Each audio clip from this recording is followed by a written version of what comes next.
ഇതാണ് യൂസ്മർക്ക് പോകട്ടോ. ഇത് റോഡിൻ്റെ സൈഡിലാണ് നിർത്തിയത്. കൊള്ളാം. യൂസ്മർഗിലേക്ക് യാത്രയിൽ നമ്മൾ 3 തവണയെങ്കിലും വാഹനങ്ങൾ മാറി കയറേണ്ടതായിട്ടുണ്ട്. അവിടെ എനിക്ക് തോന്നിയ ഒരു കാര്യം എന്താണെന്ന് വെച്ചാൽ, ഒരുപാട് ആളും ജനങ്ങളും ഒന്നും ഇല്ലാത്തൊരു സ്ഥലമാണ് ഈ യൂസ്മർഗ്. വളരെ സമാധാനത്തോടു കൂടി ആളുകൾ ജീവിക്കുന്ന ഒരിടം.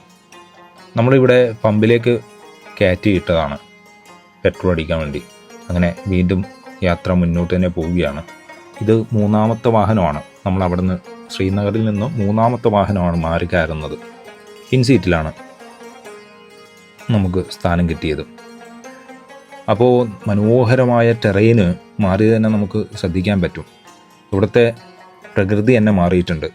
മറ്റുള്ള സ്ഥലങ്ങളിൽ നിന്നും വളരെ വ്യത്യസ്തമായിട്ടുള്ള കാഴ്ചകളാണ്. യൂസ്മർഗ് നമ്മൾ പറഞ്ഞതുപോലെ പുൽമേടുകളാൽ സമ്പന്നമായ ഒരു ഏരിയയാണ്.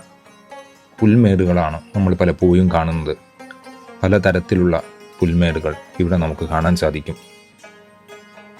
വളരെ ഗ്രാമീണ ഭംഗി തുളുമ്പി നിൽക്കുന്ന ഒരു സ്ഥലമാണ് യൂസ്മർഗ്. യൂസ്മർഗ് മലയാളികൾ പലപ്പോഴും ഒരുപാടൊന്നും എത്തിയിട്ടുണ്ടാവില്ല എന്ന് ഉറപ്പാണ്. കാരണം എല്ലാവരും എത്തിച്ചേരുന്ന ഒരു സ്ഥലമല്ല. നമ്മൾ ഈ സാധാ കാഴ്ചക്കാരായി വരുന്ന മനുഷ്യർ മാത്രമേ ഇവിടേക്ക് എത്താറുള്ളൂ.